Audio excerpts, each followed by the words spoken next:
Bonjour et bienvenue, Abdal Malik. Vous êtes rappeur, écrivain, essayiste. Vous écrivez aussi des scripts et vous mettez en scène. En 2019, vous avez présenté Le Jeune Noir à l'épée au Holland Festival. Et en juin 2022, 3 ans après, vous revenez à Amsterdam présenter avec votre femme Wallen le nouveau projet L'Olivier. Bienvenue, merci de discuter avec moi un peu plus de ce projet. J'aimerais savoir si vous pouviez m'expliquer un petit peu de quoi il s'agit. Il me semble que c'est un manifeste spectacle musical. Est-ce que vous pourriez nous en dire un peu plus? Alors, le spectacle qu'on va présenter donc, avec mon épouse Wallen, c'est un spectacle manifeste dans le sens où elle et moi, on est énormément travaillé par la poésie et par les poétesses et par les poètes. Et notre grande idée, c'est de dire que aujourd'hui, plus que jamais au XXIe siècle, on a besoin de la parole des poétesses, des poètes, des artistes pour non seulement réfléchir sur l'époque, mais aussi faire du lien. Comprendre qu'in fine, on n'est ni simplement, on n'est pas que des chiffres, on n'est pas que des courbes dans des graphiques, on est des femmes et des hommes, on est des êtres humains. Et finalement, notre travail en tant qu'artiste, c'est d'être des miroirs d'humanité. Et donc, en fait, notre idée, c'est de mettre nos textes, ce que nous, on fait en musique, ce qu'on écrit, en lien avec des poétesses et des poétesses en écho, pour dire finalement qu'il y a un patrimoine monde poétique qui permet finalement d'être un outil à la fois pour faire du lien, mais aussi pour réconcilier. Et pour nous, on considère que l'art de manière générale, la poésie et la musique en particulier, sont de fabuleux miroirs d'humanité, sont des fabuleux outils qui permettent de rassembler et de pacifier les gens. Voilà. Si je peux me permettre, du coup, dans les poètes que j'ai vu que vous citiez, notamment Aragon, René Char, Rumi, Ibn Arabi, si je peux vous demander comment vous les avez choisis, pourquoi ceux-là en particulier, et puis pourquoi les textes que vous avez sélectionnés, puisque ils viennent d'époques différentes. Donc, est-ce qu'il y avait une volonté de montrer en miroir ces différentes époques ou autrement? Alors, pourquoi on a choisi ces textes et pourquoi on donne en référence ces poètes-là? D'abord, c'est pour dire que, et là je citerai Édouard Glissant, c'est de dire qu'on est dans un tout-monde. Et qui dit tout-monde dit aussi cette capacité de transcender les époques. Si on parle de sagesse, si on parle de possibilité de faire du lien, etc., ça transcende les époques. La paix, c'est vrai et important dans notre époque au XXIe siècle, comme ça l'était avant. Et l'idée, justement, c'est de dire que l'universel, c'est pas juste le fait de venir d'endroits différents, c'est aussi de venir de temporalités différentes, que ça embrasse tout ça. Et que cette communauté positive, j'ai envie de dire, de femmes et d'hommes qui ont envie de faire avancer positivement les choses, c'est pas juste dans une même époque, ça dépasse les époques. Donc ça, c'était la première des choses. Et puis l'autre chose, c'est qu'on considère que la poésie et l'art de manière générale, c'est éminemment spirituel. Donc, qui dit spiritualité dit quelque chose qui précisément, en passant par le corps, veut atteindre l'esprit, ou en partant de l'esprit, atteint le corps. Mais dire qu'il y a pas de séparation entre la matière et l'esprit. Et c'est quand on sépare les choses que le problème arrive, en fait. Et précisément, les poètes et les poétesses mettent l'esprit dans la matière. Et en mettant l'esprit dans la matière, c'est comme mettre une âme à un corps. Et donc, c'est en ce sens-là où les choses deviennent vivantes.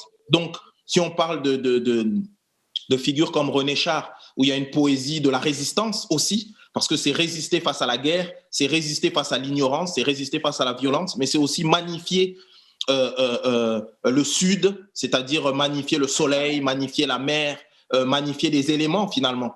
C'est aussi fondamental qu'une figure comme Ibn Arabi, qui va parler de l'universalité de l'être, de dire que finalement, qu'importe nos religions ou nos non-religions, on est tous, on a tous quelque chose en partage, et cette chose qu'on a en partage, fondamentalement, c'est l'humanité. Et voilà le lien entre tous ces poètes-là. Il y en a d'autres encore, mais on a voulu citer juste ces poètes-là pour montrer précisément ce que je suis en train de vous expliquer, à savoir le fait que ça transcende les époques et les espaces. L'espace et le temps sont transcendés par cette poésie, par la poésie de manière générale. Vous diriez que ce sont des textes qui nous connectent de nous-mêmes à nous-mêmes, mais aussi entre les différents hommes et les différents espaces et les différents temps. Totalement. En réalité, la poésie et l'art, c'est la possibilité, en se connectant à soi-même, de se connecter aux autres. C'est-à-dire qu'il n'y a pas de séparation entre le dialogue qu'on peut avoir nous et nous-mêmes et le dialogue qu'on peut avoir avec les autres. En réalité, c'est un va-et-vient. Et c'est en ce sens-là où, pour Wallen et moi, c'était important aussi qu'on soit tous les deux, parce que tous les deux, il y a cette idée de complémentarité et il y a cette idée de dialogue. Et comme nous, on est tous les deux des artistes et puis on est ensemble, on vit ensemble, on partage énormément ensemble, c'est-à-dire qu'on est sur plusieurs plans. On est à la fois sur le plan de l'intime, mais on est aussi sur le plan de qu'est-ce que la place de l'artiste au monde, qu'est-ce que la place de l'artiste et du poète et de la poétesse dans la société. Quel est notre rôle, en fait ? Et pour nous, ça, c'est fondamental. Et c'est vrai que d'être à deux voix comme ça, c'est aussi cette possibilité de dialogue. C'est pas juste soi à soi-même, mais c'est soi à soi-même et nous aux autres. Donc, c'est un dialogue en permanence. Et on pense profondément, elle et moi, que la clé, c'est aussi le dialogue. La clé fondamentale, c'est le dialogue. Le fait d'être dans un échange et pas d'être dans une démarche qui serait univoque. Je voulais vous demander effectivement si vous pouviez parler un peu plus de la genèse de ce projet et de comment un projet comme celui-là se construisait avec votre femme, avec qui vous disiez justement que c'était votre partenaire dans la vie de tous les jours et puis aussi du coup votre partenaire artistique et comment un dialogue comme ça se construisait au jour le jour.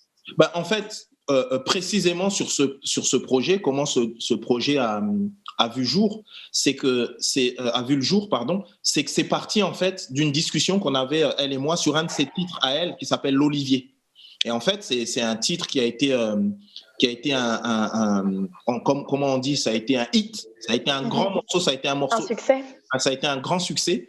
Et c'était un succès important parce que c'était pas juste un succès commercial, c'est que ça a été un succès qui a été impactant parce que précisément elle parlait dans son texte, elle parlait des deux communautés, elle parlait de la communauté juive et de la communauté arabo-musulmane.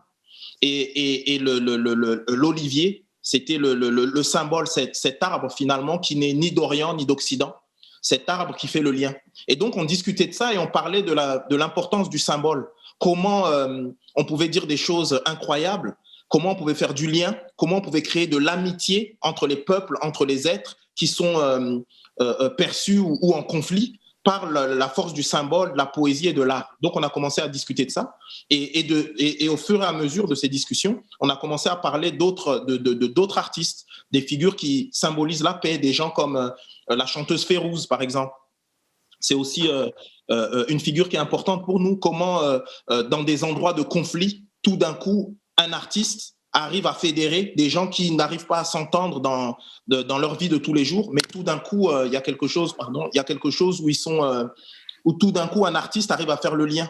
Et on a parlé d'autres artistes encore qui se retrouvent dans des moments conflictuels et tout d'un coup, eux, deviennent un rendez-vous, deviennent un lieu de paix, deviennent un lieu de partage, deviennent un lieu de dialogue. Et on s'est rendu compte que elle et moi, donc Wallen et moi-même, dans notre vie d'artistes séparés, c'est ce qu'on suscite auprès des gens qui aiment notre travail ou qui écoutent notre travail. C'est-à-dire que tout d'un coup, on devient objet de pacification. Tout d'un coup, on devient objet de dialogue, mais de dialogue sans violence. Tout d'un coup, on devient objet d'intelligence, de compréhension, etc. Et on s'est dit que en réalité, ça serait hyper intéressant si elle et moi, on mettait en lien nos catalogues, on sélectionnait nos textes les plus emblématiques et qu'on les mettait en écho avec des poétesses et des poètes, avec leurs textes à eux aussi qui sont les plus emblématiques. Et comment, en mettant tous ces textes en miroir, on arriverait à créer encore du dialogue et à dire encore plus que jamais aujourd'hui l'importance de la paix, l'importance du dialogue, l'importance de la représentativité, hommes, femmes, d'un autre regard, des gens qui sont des Européens, Françaises et Français, mais dont les racines sont ailleurs, en Afrique du Nord, en Afrique noire. et qui font écho à des auteurs ou des autrices, des poètes ou des poétesses qui sont à la fois en Afrique, en Orient, en Europe, et dire finalement qu'on ne doit jamais oublier, bien sûr on vient d'endroits différents, on peut venir d'endroits différents, mais on a en partage encore une fois l'humanité. Et c'est ça qui est fondamental et on doit le rappeler, surtout dans les périodes comme on vit aujourd'hui, où il y a une sorte de retranchement, où il y a des replis identitaires qui se créent. Voilà. Donc vous espérez plus que simplement organiser un dialogue entre vos deux communautés ou les personnes à qui vous parlez individuellement, spécifiquement, mais vraiment générer un groupe plus grand que juste le rassemblement de ces deux-là, d'aller plus loin. C'est précisément pour ça qu'on présente notre projet comme un manifeste. C'est pas juste une idée si vous voulez, on parle à une communauté, mais cette communauté, c'est la communauté humaine, dans sa complexité et dans sa grandeur. Parce que finalement, on a tous des histoires. On a tous des histoires singulières. On est tous singuliers. Mais comment dire, l'enjeu, c'est de faire en sorte que ces singularités-là puissent vivre pacifiquement, positivement, collectivement parlant. Et en réalité, lorsqu'on parle de pays, lorsqu'on parle de continent, etc., ce ne sont que des symboles in fine pour parler d'harmonie, pour parler de vivre positivement ensemble, pour parler de faire ensemble, pour parler de complémentarité. Et donc, bien sûr, notre projet, l'objectif, c'est de rayonner et c'est de parler à tous, c'est de parler de tous à tous. Voilà. Et si on reprend ces mots, fraternité, collectivité, universalité, qu'est-ce qui représente pour vous particulièrement au-delà de ce but vers lequel vous tendez au travers d'un projet comme celui-là? Comment est-ce qu'on pourrait les représenter dans d'autres manières? Comment ils s'expriment pour vous dans votre vie personnelle? Disons comment toutes ces thématiques, fraternité, le fait, j'ai envie de dire, de faire communauté, etc., de faire collectif, dans notre vie de tous les jours, ça se manifeste, j'ai envie de dire, dans la simple manière de comment nous sommes, quelles sont nos histoires. Moi, mes parents sont originaires du Congo, Brazzaville. Je suis né à Paris. J'ai grandi à Strasbourg. Je me considère éminemment français, éminemment européen. Et mes racines sont des racines africaines. Mais il ne faut pas qu'on me demande à moi que mes racines, que mes fruits poussent sur mes racines. Mes fruits, puisqu'on prend l'image de l'arbre et de l'olivier, le fruit pousse sur les branches. Donc mes branches sont encore une fois éminemment européennes, éminemment françaises, et mes racines sont éminemment africaines, et il n'y a pas d'antinomie. Donc dans ma manière d'être européen. Et pareil pour Wallen, ses parents sont originaires du Maroc, mais elle est née en région parisienne, à Saint-Denis. Et pareil, elle se considère éminemment française, éminemment européenne, et ses racines sont marocaines, africaines, et elle en prend soin également. Mais notre idée, c'est de dire finalement que, bien sûr, on doit prendre soin de nos racines, mais on doit prendre soin de l'arbre dans sa globalité. Et on sait bien qu'un arbre sans racines, c'est un arbre qui est voué à mourir. Et en même temps, les racines, c'est pas tout. Le tout, c'est l'arbre dans sa globalité. Et c'est ça, en fait, qu'on veut célébrer. Notre idée, c'est de dire ça. C'est de dire finalement, on doit célébrer notre complexité, c'est important. On doit célébrer notre singularité, c'est important. Mais il ne faut jamais oublier que ça s'inscrit toujours dans une communauté. Ça s'inscrit toujours dans un peuple. Et donc, finalement, notre démarche, c'est de dire comment, au XXIe siècle, peut-on faire peuple?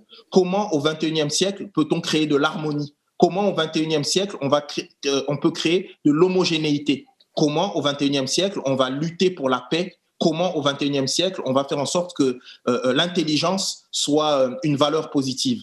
Voilà. J'aimerais revenir juste rapidement sur l'image de l'olivier que vous le présentiez en tant que symbole du lien et puis de cette connectivité entre les racines et puis les branches et l'arbre en lui-même. Est-ce que vous diriez que vous avez un olivier à vous? Est-ce que c'est un olivier ou est-ce que vous avez un autre symbole pour ce lien-là? Et si oui, qu'est-ce qu'il représente pour vous? Non, ce lien par excellence, l'olivier, pour nous, c'est un lien par excellence parce que pour nous, et c'est d'ailleurs pour ça qu'on a décidé d'intituler ce projet l'olivier, parce que c'est tellement puissant symboliquement j'ai presque envie de dire dans toutes les cultures, dans toutes les civilisations. Si on parle de l'Europe, on sait très bien comment la culture gréco-romaine est fondatrice de la pensée de la culture européenne. Et la culture gréco-romaine, c'est des cultures méditerranéennes. Donc l'olivier.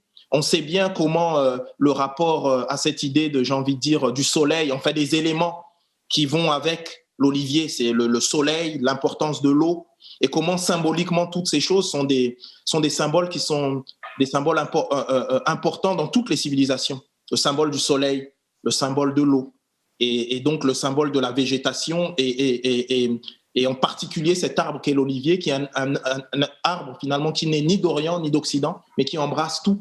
Et pour nous, c'est un symbole qui est important, qui est puissant, et qui est, qui parle de lui-même d'une certaine manière.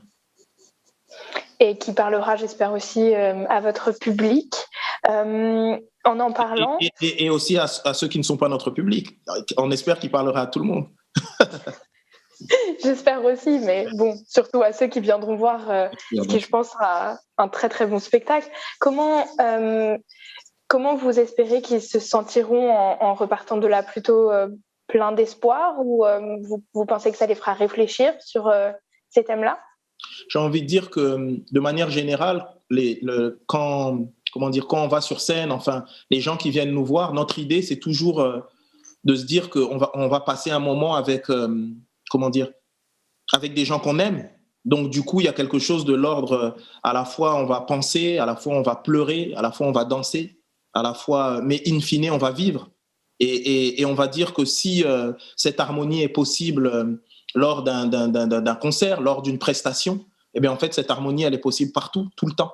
Donc, notre idée, en fait, c'est que le spectacle de l'Olivier soit un moment de partage, un moment d'humanité, un moment d'échange. Pour créer un plus grand partage. Exactement. Voilà, c'est exactement notre souhait et notre ambition. Donc, vous espérez que ça crée des conversations, des réflexions, que ça ouvre les horizons des gens qui viendront? Ben oui, parce qu'on espère que ça ouvre des horizons, des conversations, etc. Parce qu'on pense réellement qu'aujourd'hui, l'art, la culture, la poésie, ce genre de démarche, finalement, c'est à la fois éminemment poétique et c'est à la fois éminemment politique. En fait, ça va ensemble. C'est-à-dire que les artistes sont des gens qui prennent position.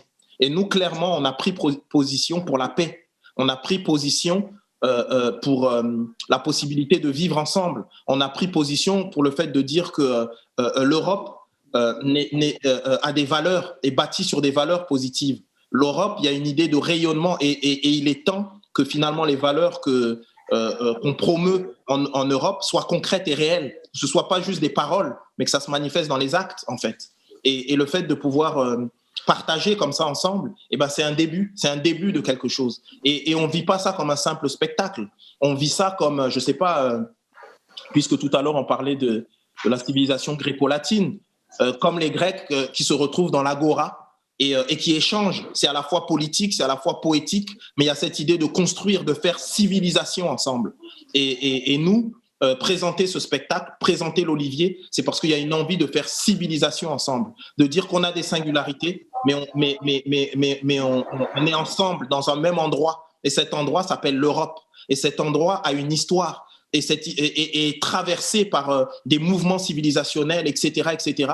Mais il y a un feu sacré qu'on doit préserver. Ce feu sacré, c'est le feu du dialogue, c'est le feu de l'amour, c'est le feu de l'intelligence. Et qu'importe qu'on soit vert, jaune, rouge, noir, femme ou homme, qu'importe, eh ben, on a tous le devoir de préserver cette flamme-là. Et je dirais encore, pour rester dans la dynamique gréco-latine, on est tous des gardiennes et des gardiens du temple. Voilà. Eh bien, je vous souhaite plein de succès. Merci. J'espère que ça se passera très bien, je n'en doute pas. Bon, j'espère également. Vous viendrez, bien sûr. Bien sûr, moi je serai là. On vous avez déjà sponsorisé en 2019 pour le Jeune Noir à l'épée. Merveilleux. Et on est très heureux de le refaire encore cette année. Bon, c'est merveilleux. Merci beaucoup en tout cas. Vraiment, on est vraiment heureux. Et aujourd'hui, dans une période difficile, compliquée, qu'on peut vivre à la fois en Europe, ce qui se passe en Ukraine et tout ça, mais partout dans le monde, ce qui se passe, la problématique des réfugiés, enfin, toutes les problématiques qui sont traversées, que le monde traverse, c'est important que nous autres artistes, on dise que finalement, in fine, c'est en créant du dialogue, de la solidarité, qu'on pourra faire bouger les choses. Et c'est pas grand-chose, mais néanmoins, on y met tout notre cœur et tout notre être. Et donc, on est heureux de pouvoir venir présenter ça en Hollande et que vous nous souteniez de la sorte. Ça, c'est fabuleux.